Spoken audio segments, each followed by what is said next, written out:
இந்த கிளாஸ்ல நம்ம என்ன பார்க்க போறோம் அப்படின்னு பார்த்தீங்கன்னா timing and control unit of 8085 பற்றி பார்க்க போகிறோம். ஓகேவா? ஸோ ஃபஸ்ட்டு என்னென்ன சிக்னல் இருக்குன்னு பார்க்கலாம். ஸோ பவர் சப்ளை வந்துட்டு +5 வோல்ட் பவர் சப்ளை. ஸோ இது வந்து கிரவுண்டு. நெக்ஸ்ட் வந்து கிளாக் ஜென்ரேட் பண்ணுறதுக்காண்டி இந்த சிக்னல்ஸு. அப்புறம் கிளாக் அவுட்டு, இது ரெடி சிக்னலு. அப்புறம் கண்ட்ரோல் சிக்னல் ஆர்டி பார்னா ரீடு, WR பார்னா ரைட்டுன்னு அர்த்தம்.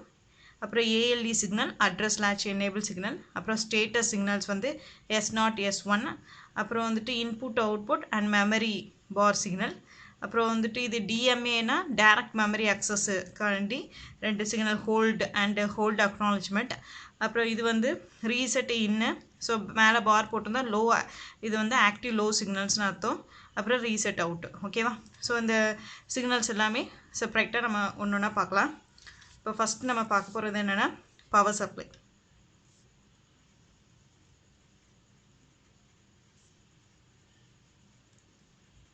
ஓகேவா? ஸோ 8085க்கு வந்து எவ்வளோ பவர் சப்ளை தேவைப்படுது அப்படின்னு பார்த்தீங்கன்னா +5 வோல்ட் பவர் சப்ளை தேவைப்படுது. ஸோ அது எந்த பின் மூலமாக நம்ம கொடுப்போங்கன்னா VCC பின் மூலமாக நம்மளுக்கு கொடுப்பாங்க. ஓகேவா? ஸோ நெக்ஸ்ட்டு செகண்ட் வந்து கிளாக் ஃப்ரீக்வன்சி. ஓகேவா? ஸோ கிளாக் ஃப்ரீக்வன்சி வந்து நம்ம கிளாக்னா என்ன அப்படின்னு பார்த்தீங்கன்னா எல்லா மைக்ரோ ப்ராசஸரையும் மற்ற டிவைசஸையும் சிங்க்ரனைஸ் பண்ணுறதுக்காண்டி. ஓகேவா? நம்ம உள்ளுக்கு இருக்கிற ரெஜிஸ்டர்ஸ், அதுக்கப்புறம் வந்துட்டு ALU எல்லாத்தையும் வந்து சிங்க்ரனைஸ் பண்ணுறதுக்காண்டி நம்ம யூஸ் பண்ணுறது தான் கிளாக். ஓகேவா?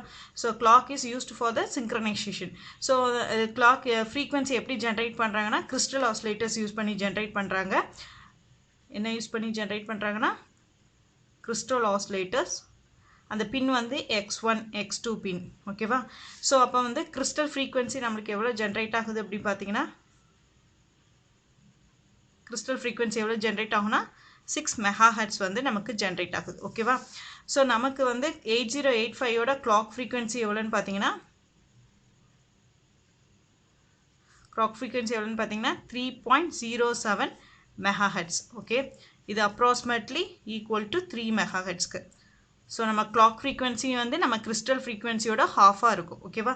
ஸோ இந்த கிளாக் ஃப்ரீக்வன்சியை யூஸ் பண்ணி நமக்கு மைக்ரோ ப்ராசஸரை வந்து சிங்க்ரனைஸ் பண்ணும். ஓகே, ஸோ மைக்ரோ ப்ராசஸரோட கிளாக் ஃப்ரீக்வன்சி எவ்வளவு?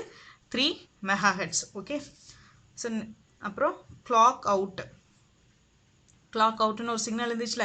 ஸோ இந்த சிக்னல் எதுக்காண்டி அப்படி பார்த்தீங்கன்னா மைக்ரோ ப்ராசஸரையும் மற்ற பெரிஃபரல் டிவைசஸையும் சிங்க்ரனைஸ் பண்ணுறதுக்காண்டி யூஸ் பண்ணுறது தான் கிளாக் அவுட். பெரிஃபரல் டிவைஸ் அப்படின்னா என்னென்னா எக்ஸ்டர்னல் டிவைஸ்னு அர்த்தம். சரியா? எக்ஸ்டர்னல் டிவைசஸையும் மைக்ரோ ப்ராசஸரையும் சிங்க்ரனைஸ் பண்ணுறதுக்காண்டி யூஸ் பண்ணுறது தான் clock out. So clock out எதுக்காண்டினா சிங்க்ரனைசேஷன் between different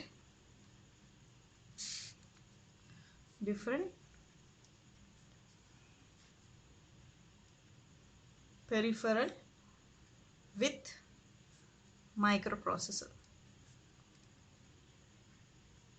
ஓகேவா? நெக்ஸ்ட் அடுத்து நம்ம பார்க்க போகிற சிக்னல் வந்து ready signal.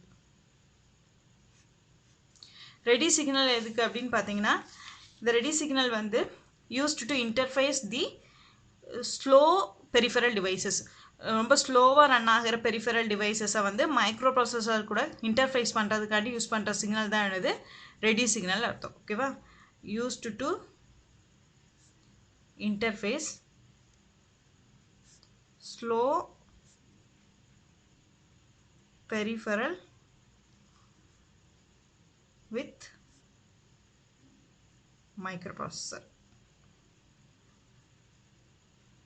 Okay, ready signal. So இது வந்து தேர்ட் வந்து ரெடி சிக்னல்.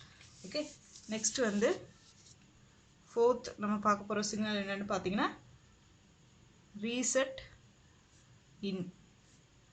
அது வந்து பார் இருந்துச்சு, ரீசெட் இன் அப்படின்னா என்னென்னா இது வந்து லோவாக இருந்துச்சுன்னா தான் இந்த சிக்னல் நம்மளுக்கு ஆக்டிவாக இருக்கும். ஓகேவா? ஸோ இது வந்து active low signal.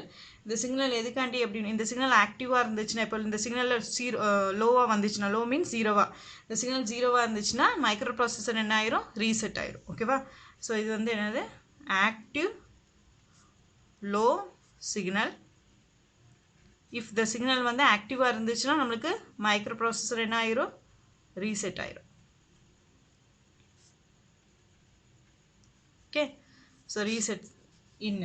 Next reset out அப்படின்னு ஒரு சிக்னல் இருந்துச்சு.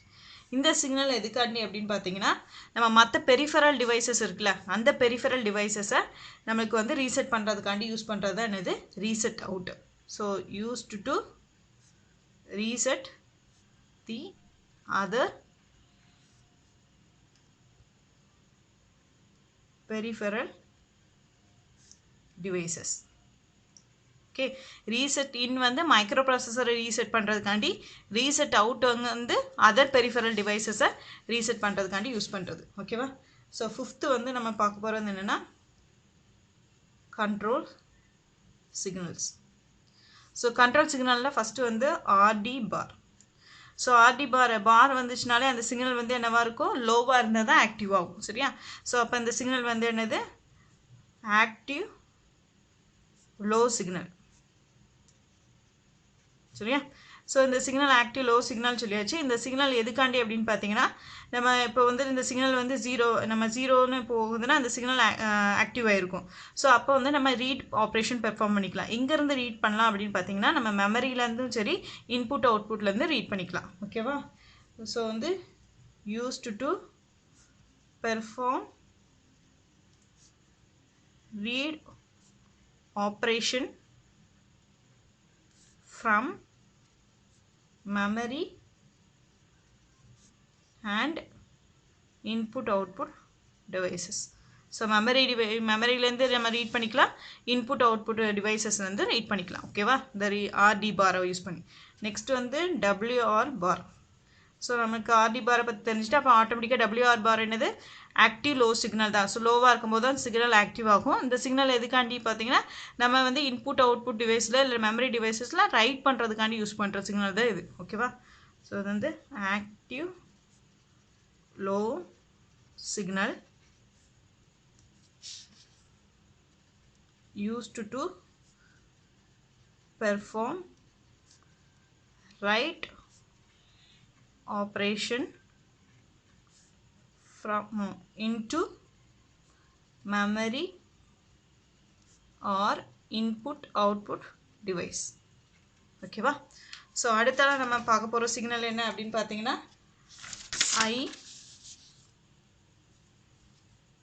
IOM பார் சிக்னல். ஓகேவா? ஸோ இந்த சிக்னல் என்னென்னா, இது ஒரு ஸ்டேட்டஸ் சிக்னல். ஓகே, இது ஒரு ஸ்டேட்டஸ் சிக்னல்ஸை பற்றி பார்க்கலாம். இது வந்து ஸ்டேட்டஸ் சிக்னல்ஸ். இது என்ன இன்ஃபர்மேஷன் கொடுக்குன்னா, நம்ம வந்து மெமரியை யூஸ் பண்ணுறோமா இல்லை இன்புட் அவுட்புட் டிவைசஸை யூஸ் பண்ணுறோமா அப்படிங்கிறத இந்த சிக்னல் பொறுத்து நம்ம பார்த்துக்கலாம். இப்போ இந்த சிக்னலில் வந்து 1 இருந்துச்சுன்னா நம்ம இன்புட் அவுட்புட் டிவைசஸை யூஸ் பண்ணுறோம். இந்த சிக்னல் வந்து 0 இருந்துச்சுன்னா நம்ம மெமரியை யூஸ் பண்ணுறோன்னு அர்த்தம். ஓகேவா? ஸோ வந்து இது status signal give the information the operation perform with memory or input output. ஓகேவா? To give information of operation be performed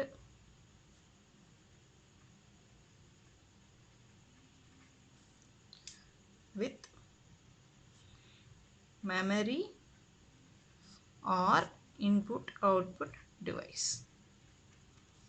ஓகேவா? இன்புட் அவுட்புட் டிவைஸில் பெர்ஃபார்ம் பண்ணுறோமா இல்லை மெமரியில் பெர்ஃபார்ம் பண்ணுறோமா அப்படிங்கிறத இந்த சிக்னல்ஸ் தான் நம்மளுக்கு இண்டிகேட் பண்ணும். ஓகேவா? ஸோ நார்மலாக சிம்பிளாக சொல்லணும்னா இன்புட் அவுட்புட் எப்போனா இது வந்து இந்த சிக்னல் வந்து இன்புட் அவுட்புட் மெமரி பார். ஓகே, இந்த சிக்னல் வந்து லோவாக இருந்துச்சுன்னா நம்மளுக்கு வந்து மெமரி டிவைசஸை நம்ம யூஸ் பண்ணுறோன்னு அர்த்தம். இது வந்துட்டு ஹையாக இருந்துச்சுன்னா நம்ம வந்து இன்புட் அவுட்புட் டிவைசஸை யூஸ் பண்ணுறோன்னு அர்த்தம், யூஸ் பண்ணி பெர்ஃபார்ம் பண்ண போகிறோன்னு அர்த்தம். ஓகேவா? ஸோ இப்போ வந்து இன்புட் அவுட்புட் மெமரி பாரு, ஆர்டி பாரு, WR பார். ஸோ நம்மளுக்கு ஆப்ரேஷன் என்னெல்லாம் இருக்குது அப்படின்னு பார்த்தீங்கன்னா, மெமரியிலேருந்து நம்ம ரீட் பண்ணிக்கலாம், அப்புறம் மெமரியிலேருந்து ரைட் பண்ணிக்கலாம், அப்புறம் இன்புட் அவுட்புட்லேருந்து ரீட் பண்ணலாம், இன்புட் அவுட்புட்லேருந்து ரைட் பண்ணலாம். ஓகே, இதுக்கு கோட் பார்க்க போகிறோம்.